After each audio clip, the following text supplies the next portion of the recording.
కావాలయ్యా నువ్వు ఇంటి చెప్పని ఏమో మహారాష్ట్రమో ఇంగ్లీషో బెంగాలీయో 100 భాషలు నేర్చుకోండి, ఎవరొద్దన్నారు. కానీ ఏ భాష నేర్చుకోవడమేనా మన భాషని దృఢం చేసుకోవడానికే నేర్చుకుంటున్నాను తప్పితే మన భాషను మర్చిపోయి ఎక్కడో ఇంగ్లీష్ చదువుకుని విదేశాలు వెళ్ళి ఉద్యోగాలు చేసి నేను డొనాల్డ్ ట్రంప్ ఆఫీసులో చాలా కీలకమైన పోస్టులో ఉన్నా, ఎవరికి కావాలయ్యా? నువ్వు ఇంటి దగ్గర కూర్చొని 6 గంటలకు నీ తల్లి తండ్రికి పాదసేవ చేయనప్పుడు నువ్వు డొనాల్డ్ ట్రంప్ అనే దుర్మార్గుడి దగ్గర అనుచరుడుగా ఉంటే ఎవరికి కావాలి? ఇక్కడ డొనాల్డ్ ట్రంప్ అంటే ఎవడో నేను ఖచ్చితంగా చెబుతా మొహమాటం లేకుండా.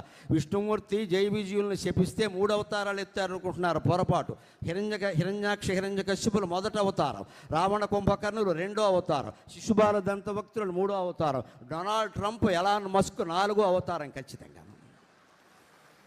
మళ్ళీ వీళ్ళని నాశనం చేయడానికి విష్ణుమూర్తి రావాల్సిందే, మనమంతా ప్రార్థన చేయవలసిందే ఆంధ్ర మహావిష్ణువులు ఖచ్చితంగా. ఈయనేమో అంగారక గ్రహంలో కాలనీ కడతాట, ఎందుకని రియల్ ఎస్టేట్ వ్యాపారం కోసం.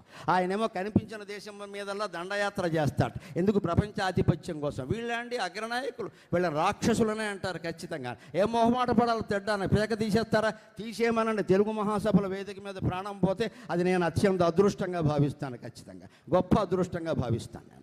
ఏం భయం లేదు ఇక్కడ, మాట్లాడడానికే భయపడిన వాళ్ళ కార్యాచరణ ఎలా చేస్తామండి? యువతరం మొత్తం ధైర్యం నింపుకోండి ఖచ్చితంగా. మా భాషలోనే మేము మాట్లాడతాం. ఒక్కటే మాట రాజుగారిని కూడా నేను అడుగుతున్నా, అయ్యా మీ సభలు సార్థకం కావాలంటే ఇక్కడ మీరు పెట్టిన మెడికల్ కళాశాలలో కనీసం నెలకొక్కసారి, వారానికి మీకు ఇబ్బందిగా ఉంటుంది, నెలకొక్కసారి 1 గంటన్నర సేపు ఒక సాహిత్యవేత్తని పిలిపించి తెలుగు సాహిత్యం ఆధునిక యువతరానికి ఎలా ఉపయోగపడుతుందో చెప్పించండి ఖచ్చితంగా. అలా ఏడాది పాటు ఉపన్యాసాలు జరిగితే వాళ్ళే ఖచ్చితంగా తెలుగు భాష మాకు కావాలని కోరుకుంటారు, స్వచ్ఛందంగా చదువుకుంటారు. అటువంటి నిర్ణయాన్ని మా రాజుగారు తీసుకోవడానికి, మీరంతా అనుసరించడానికి, తెలుగు అమలు విశిష్టంగా జరగడానికి నా ఉపన్యాసం ఏమాత్రం ఉపయోగపడినా నేను ధన్యుణ్ణి. నాకు ఈ 4 మాటలు నేర్పిన మా అమ్మ ధన్యురాలు. స్వస్తి.